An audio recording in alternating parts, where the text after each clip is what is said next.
Good morning students. आज के video lecture में हम pair of straight line topic का एक इम्पॉर्टेंट थ्योरम का प्रूफ डिस्कस करेंगे। वो प्रूफ ये है students, the second degree general equation will represent pair of straight line under which condition. मतलब पेयर ऑफ स्ट्रेट लाइन में जो जनरल इक्वेशन होता है वो पेयर ऑफ स्ट्रेट लाइन को रिप्रेजेंट करने का उसकी क्या कंडीशन है उसको हम डिराइव करेंगे। चलो स्टार्ट करते हैं। सबसे पहले आपके स्क्रीन में दिख रहा है प्रूफ में मैंने लिखा है the general equation of second degree ax square plus 2hxy plus by square plus 2gx plus 2fy plus c equals to 0। ये जनरल इक्वेशन है सेकेंड डिग्री का। अब ये दो लाइन को रिप्रेजेंट करना है, उसकी कंडीशन फाइंड करनी है। सपोज ये दो लाइन को रिप्रेजेंट कर रहा है L1x M1y plus N1 equals to 0 and L2x plus M2y plus N2 equals to 0 with two lines.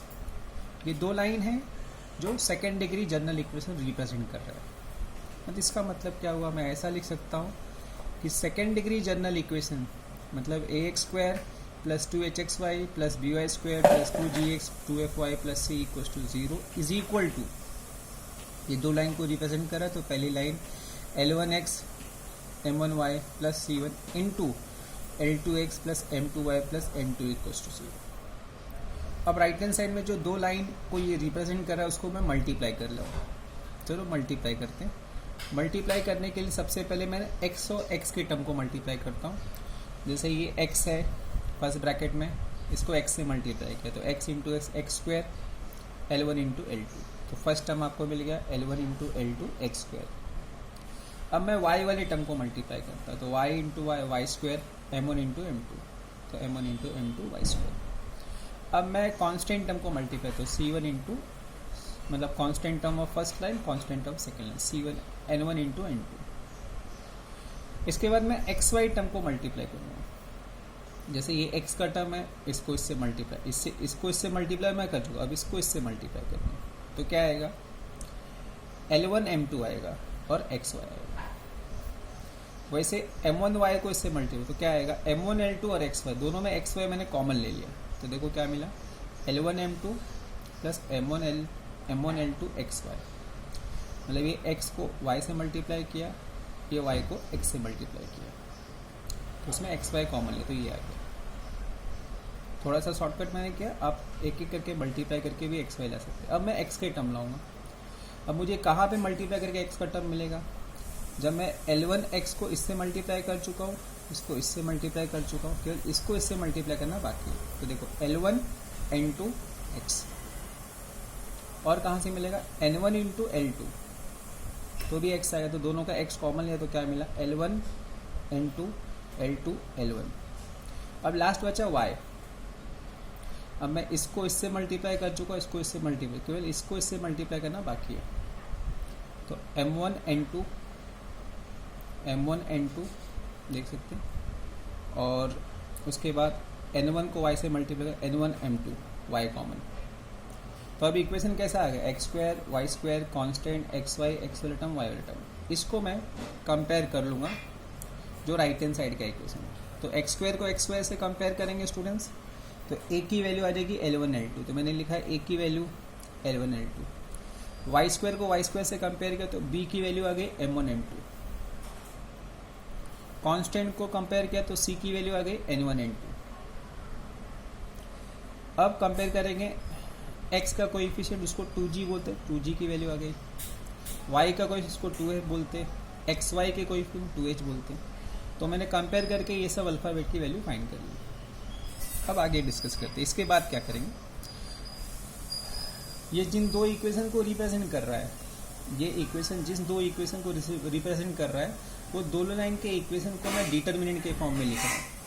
तो देखो इनका डिटर्मिनेंट फॉर्म क्या आएगा, मैं लिख रहा हूँ L1 M1 N1 first line से L1 M1 N1 L2 M2 N2 और 0 0 0, ये देखो 0 0 0।